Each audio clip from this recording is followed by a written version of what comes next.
Hola, bienvenidos a mi canal, yo soy Adriana González. Hoy haremos esta preciosa manualidad reciclando plástico.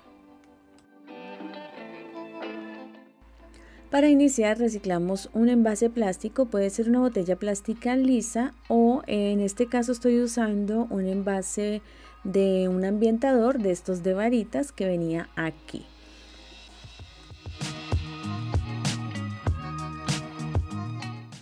Limpiamos bien el envase con alcohol y un pañito para quitar cualquier rastro de grasa. Ahora vamos a medir y cortar palitos a 2, 2.5, 3, 3.5, 4 y 4.5 centímetros.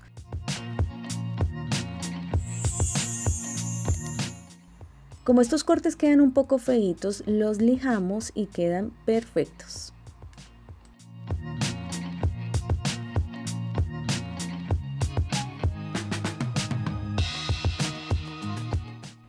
También medimos y cortamos otros palitos a 5 centímetros.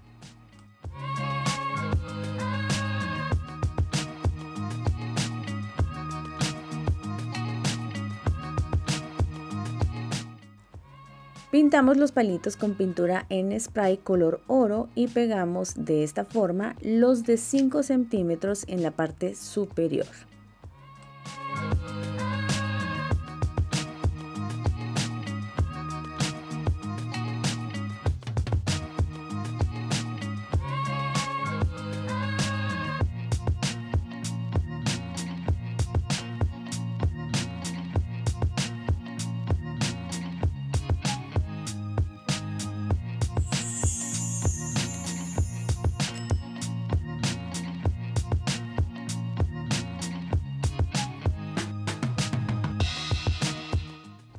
En la parte inferior pegamos los palitos de menor a mayor.